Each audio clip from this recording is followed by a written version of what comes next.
So this chapter of Attack on Titan was really something. This chapter was also very difficult to read because it seemingly marked the end of my favorite character. But before we talk about that, let's talk about how this chapter started off. We do get confirmation that Eren is alright. I mean, it was kind of obvious, but still, he did get shreked by Bertolt in the last chapter. Anyway, then we see Jean being a leader, given a badass motivational speech, and then their whole group decides that they are going to take on Bertolt with the lightning spears. They're going to go up and distract him while Mikasa comes behind, stabs him with the lightning spear. They wanted to see if that would work, and things seem to be going alright. But then he does this big steam explosion, knocks everyone out of the air. Connie breathes in some of the steam and he gets his throat all burnt up, and Mikasa gets injured, and yeah, so things aren't looking all that great for them. And then we cut to the other side of the wall where we have Levi, Erwin, and the remaining Survey Corps. Now, as you know, things have not been going well. They are being slaughtered by the Beast Titan who is throwing rocks at them, and Levi is talking to Erwin. He's like, listen,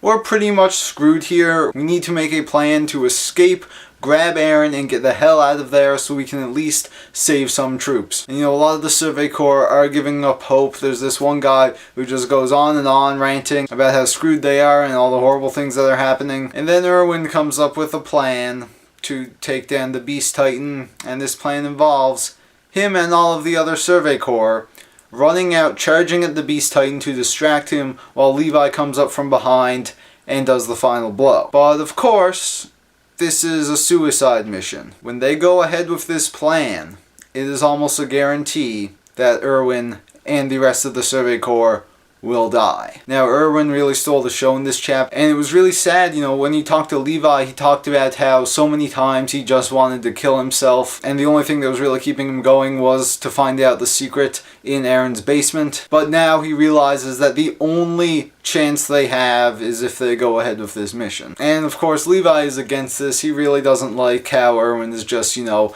going to die. And then we see that really powerful scene where like all the ghosts show up, and how Erwin explains that, you know, and they're all here to make sure that their sacrifices were not in vain. Then he lets the troops know about this plan. They're all on board with it, because no matter how you look at it, they're pretty much gonna die. Like, I've been saying ever since all this crap started happening that they've been screwed. And yeah, they are pretty much screwed. They will die if they stay hidden here. The Beast Titan is approaching them, and there's literally nothing they can do if they just stay there. The only way that humanity has any hope is if they go ahead with this plan. And of course, at the end of the chapter, they go ahead with the plan, and we see Erwin and all the troops charging at the Beast Titan. Levi is coming up from behind him, and then on the last page, we see Erwin there riding his horse, and all the other troops just getting destroyed. So, as you know, Erwin is my favorite character, and it really, really sucks to see him go. And I know what you're saying, well, we don't have confirmation that he's dead, but listen, like, it's going to take a crazy Deus Ex Machina to save him at this point. I am 99% sure that he is dead. It sucks, but if he doesn't die, then a lot of the things he says in this chapter lose a lot of their meaning. And I did kind of see Erwin going this way, you know, sacrificing himself for the good of humanity and being a badass while doing it, but it still really sucks